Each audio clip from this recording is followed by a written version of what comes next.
আবকাৰী আৰু গৰিসাগৰ আৰক্ষী থানাক বুৰহাঙুলি দেখুৱাই ১ নং চিন্তামণি গাঁৱত দীৰ্ঘদিনীয়া চলাই আছে অবৈধ চোলাই ঘাটি। শিৱসাগৰ জিলাৰ গৰিসাগৰ আৰক্ষী থানাৰ অন্তৰ্গত ১ নং চিন্তামণি গাঁৱত দীৰ্ঘদিন ধৰি গৰিসাগৰ আৰক্ষী থানাক বুৰহাঙুলি দেখুৱাই নিৰ্বিঘ্নে চলাই আছে চোলাই মটৰ বেহা। শিৱসাগৰ জিলা গৰিসাগৰ থানাৰ অন্তৰ্গত ১ নং চিন্তামণি গাঁও টিপমীয়া গাঁৱৰ গৰিসাগৰ থানাক বুৰহাঙুলি দেখাই চিণ্ডিকেট চলাই আছে মটৰ ঘাটি। গৰিসাগৰ আৰক্ষী থানাক জনাওঁ যে অতি সোনকালে টিপমীয়া গাঁৱত যি মটৰ ঘাটি চিণ্ডিকেট চলি আছে সোনকালে বন্ধ কৰিব লাগে, তাকে আৰক্ষী বিষয়াক আমি আহ্বান জনাইছোঁ। আজি অলপমান দিনৰ আগত এসপ্তাহ আগত আমাৰ ইয়াতে শিৱসাগৰ ডিষ্ট্ৰিক্টত দুজন মানুহ বাইক এক্সিডেণ্ট হৈ মদৰ কাৰণে মৰিবলগীয়া হৈছে। বিগত সময়ত এই চোলাই মদৰ বাবে দুজনকৈ লোকে দুৰ্ঘটনাত প্ৰাণ হেৰুৱাব লগা হৈছিল। বহু যুৱক কিশোৰৰ জীৱনলৈ বিপদ মাতি আনিছে এই চোলাই মদে। এই চোলাই মদৰ বাবে বহু পৰিয়াললৈ ঘোৰ অমানিশা নামি আহিছে। কাৰণ ছত্ৰছায়াত এনেদৰে নিৰ্বিঘ্নে চলাই গৈছে চোলাই মদৰ ব্যৱসায়, তাক লৈ এতিয়া প্ৰশ্ন উত্থাপন হৈছে ৰাজ্যৰ মাজত।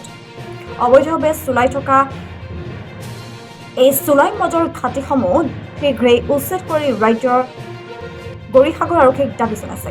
অন্যথা ৰাইজে এই চোলাই ঘাটিৰ বিৰুদ্ধে প্ৰতিবাদ কৰিবলৈ বাধ্য হ'ব বুলি সকিয়নি প্ৰদান কৰিছে।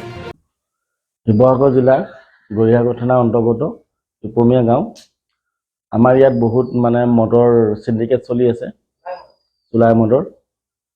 তাকে আমি অনুৰোধ জনাইছোঁ গৰিসাগৰ থানাক যাতে মদৰ এই কাৰবাৰবিলাক যে বন্ধ কৰে। আমাৰ ইয়াত বহুতো মানুহ মৰি গৈছে।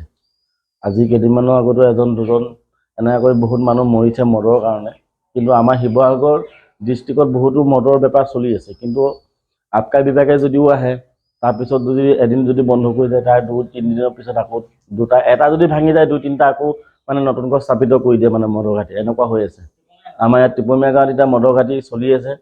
আমি আজি গৈছিলোঁ, কিন্তু ভিডিঅ' চিডিঅ' আমি কৰি আনিছোঁ, কিন্তু মানুহ নাপালোঁ, 2-এজন পালোঁ বাৰু। কিন্তু আমি গৰিসাগৰ থানাৰ অন্তৰ্গত পৰিছে টিপমীয়া গাঁও। কিন্তু এই গৰিসাগৰ থানাক আমি জনাওঁ যে অতি সোনকালে এই মদৰ ঘাটিকেইটা